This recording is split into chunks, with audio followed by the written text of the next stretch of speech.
Bonjour à toutes et à tous, je suis ravie de vous retrouver pour une nouvelle édition d'Art et Marché, l'émission qui vous ouvre les portes du marché de l'art. Et pour cette édition week-end, nous sommes allés à Parcours des Mondes, le salon international consacré aux arts extra-européens, une 24e édition qui intervient juste après quelques chamboulements juridiques, notamment une loi plus stricte sur l'importation d'œuvres d'art et d'antiquités en Europe. Nous sommes allés sonder l'impact que cela pouvait avoir auprès des galeries participantes. En deuxième partie d'émission, nous recevons Guillaume Robic, qui est consultant et notamment ancien responsable du mécénat au Centre Pompidou et à la Réunion des musées nationaux. Avec lui, nous aborderons le sujet du sponsoring. Le mécénat est-il en train de s'essouffler et le sponsoring peut-il devenir un vrai relais de croissance pour la culture? Allez, c'est parti, c'est Art et Marché.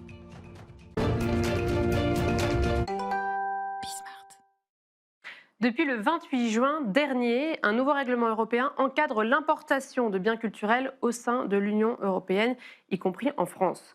Ce texte vise à lutter contre le trafic illicite d'objets culturels en renforçant les exigences en matière de provenance.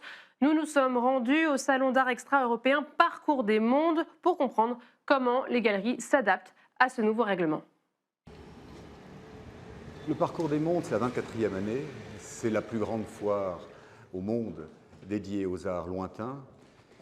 C'est une année particulièrement importante parce que c'est une année où il y a beaucoup de choses dans ces matières. Il y a eu la réouverture des salles réservées aux arts lointains au Met fin mai. Dans 2 mois, nous aurons la réouverture du pavillon des sessions qui s'appellera la Galerie des 5 continents. Donc c'est une année dédiée aux arts lointains. La réglementation qui est entrée en vigueur fin juin dernier est en fait une réglementation qui était attendue. Ce sont deux réglementations européennes qui sont d'application là depuis juin.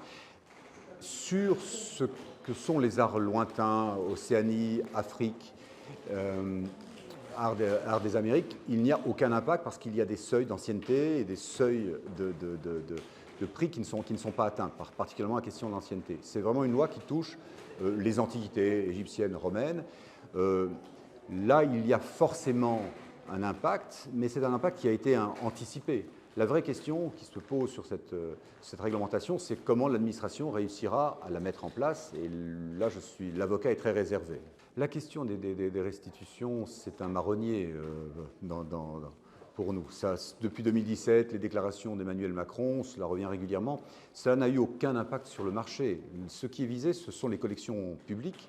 Et sur les collections publiques, j'ai les plus grandes craintes.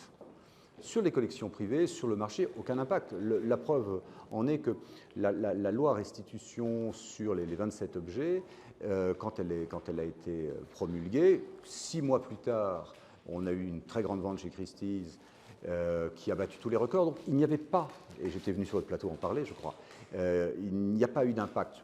La loi qui est en préparation n'aura pas non plus d'impact sur les collections privées. Il faudra me réinviter pour les collections publiques. Le sponsoring est-il l'avenir du mécénat? Guillaume Robic, vous êtes consultant, vous avez 10 ans d'expérience dans le mécénat, vous êtes passé par le Louvre, le ministère de la Culture, le Centre Pompidou, la Réunion des musées nationaux, et vous signez une tribune au sein du média Les Échos intitulée Culture face au risque d'essoufflement du mécénat, mobilisons le levier du sponsoring. Merci beaucoup d'être avec nous. Merci à vous. Est-ce que, c'est vrai qu'on en parle depuis 20 ans du mécénat, pourquoi est-ce que vous considérez que ça s'essouffle ? Alors, je ne considère pas forcément que ça s'essouffle directement, puisque en fait, les chiffres montrent que entre 2002 et 2025, en 20 ans, le mécénat a été pratiquement multiplié par 10.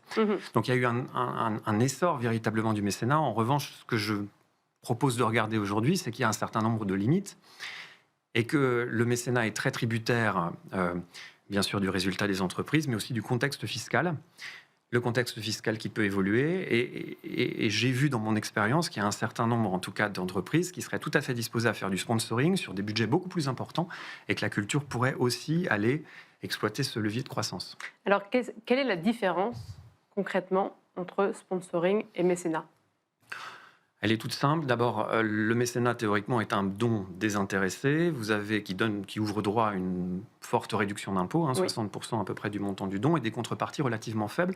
Mais surtout, philosophiquement, le mécénat ne doit pas, théoriquement, servir une démarche business commerciale de l'entreprise. Alors que le sponsoring, c'est vraiment un deal business commercial qui est assumé.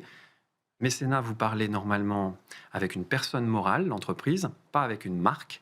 Dans le sponsoring, vous parlez avec une marque. Vous avez véritablement une stratégie de marque mise en place, avec moins de réduction d'impôts, bien que le sponsoring rentre dans les dépenses publicitaires d'une entreprise, donc fait l'objet de 33-33% de réduction. Donc, ce n'est pas les mêmes avantages. Ce ne sont pas les mêmes avantages et ce ne sont pas du tout non plus les mêmes démarches, parce que dans le mécénat, vous avez une disproportion marquée qui doit être redonnée en contrepartie. La pratique veut que ce soit à peu près 25% de contrepartie qu'on redonne à son mécène. Dans le sponsoring, vous devez redonner 100% de contrepartie à votre mécène. C'est d'ailleurs un vrai échange. On vous donne 100, vous donnez 100. Voilà. D'accord. Donc, et la loi, depuis 2023, il y a la loi Aillagon du coup, qui encadre vraiment le mécénat. Est-ce qu'il y a un équivalent peut-être pour le sponsoring? Pas du tout. Rien du tout pour l'instant. Pas du tout. Le sponsoring, c'est du deal publicitaire et commercial, en quelque sorte. Donc, en fait, c'est les règles commerciales Donc, classiques. ce sont les règles commerciales classiques. La loi Aillagon, elle est formidable. Elle a été formidable à deux titres. Moi, j'ai vécu sa transformation. J'étais au Louvre en 2002, avant la loi mécénat, la loi musée. On appelait ça la loi musée, donc qui cadrait le mécénat avant. Puis la loi Aillagon. Elle a eu l'énorme mérite qu'on a parlé du mécénat. Beaucoup, énormément. Oui. Et donc, ça a été un booster, un catalyseur, et on a vu les chiffres du mécénat des entreprises et des particuliers exploser en France. Je vous dis, aujourd'hui, le mécénat, c'est 4 milliards d'euros, si vous regardez les chiffres de l'ADMICAL, donc plus d'1 milliard pour la culture. À l'époque, quand je suis au Louvre, c'est quelques centaines de millions d'euros, très différents. Donc d'abord, on en a beaucoup parlé, et ensuite, on a professionnalisé la profession. C'est-à-dire qu'au ministère de la Culture, dans les établissements publics, avoir une équipe mécénat n'était pas réservé au Louvre, à l'Opéra de Paris.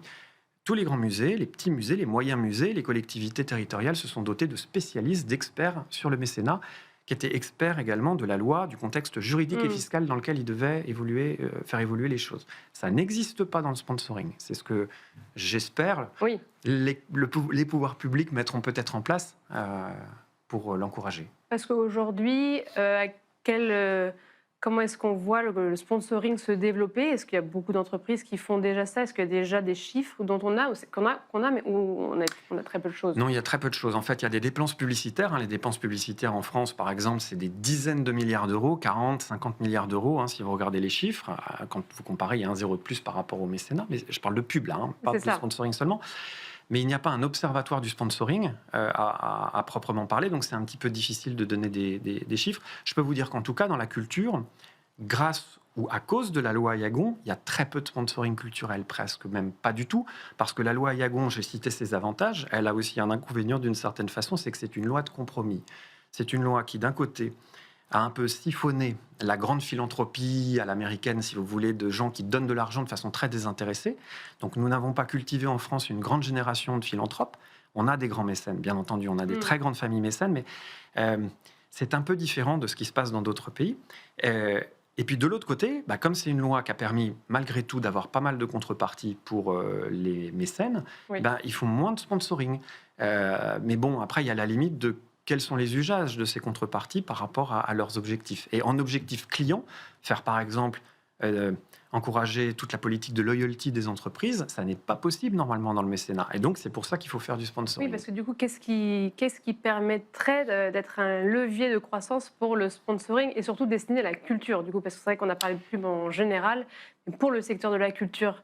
Pour le secteur de la culture, moi j'y vois, il y a deux choses. La première, c'est qu'il faut que les acteurs culturels ouvrent un peu leur chakra. Parce que le monde du sponsoring, moi qui ai travaillé, je vous dis, dans des établissements publics culturels, faire du sponsoring dans le monde de la culture a plutôt tendance à faire hérisser les poils et à être mal vu. Parce qu'on se dit, ça va être une récupération par la marque. Et vous avez tout de suite les caricatures du style, imagine la salle de la Joconde qui devient Coca-Cola. Bon, il y a une grosse limite avec ça. Et la première limite, c'est de faire confiance aux professionnels. La loi Aillagon, la loi mécénat, elle a été mise en œuvre par des équipes professionnelles, de gens qui sont des experts et qui sont très rigoureux. Il faut faire confiance aux équipes. Et je pense que dans le monde du développement, des partenariats, il faudrait faire pareil avec le sponsoring, c'est-à-dire, plutôt que de dire c'est un gros mot, il ne faut pas le faire, aller regarder ce qu'il est possible de faire et faire confiance aux équipes pour avec une déontologie, avec l'intérêt partagé pour l'entreprise et pour le musée ou l'opéra, savoir où sont les limites et où sont surtout les accords gagnant-gagnant, parce qu'une entreprise, elle n'aurait aucun intérêt à trop s'afficher. Mais limite, du coup, au sponsoring, ça permettrait d'avoir presque plus de transparence, parce que c'est vrai qu'on connaît derrière le mécénat, on a parlé de greenwashing, etc. Il y a tous ces termes-là qui se sont développés. Est-ce que le sponsoring, ça permet limite d'être vraiment très clair sur les enjeux de chacun et que ce soit visible par tous? C'est une démarche assumée d'un retour direct sur investissement. Mais c'est extrêmement clair, comme vous le dites. Au moins le cadre dans lequel vous évoluez n'a pas de limite juridique et fiscale.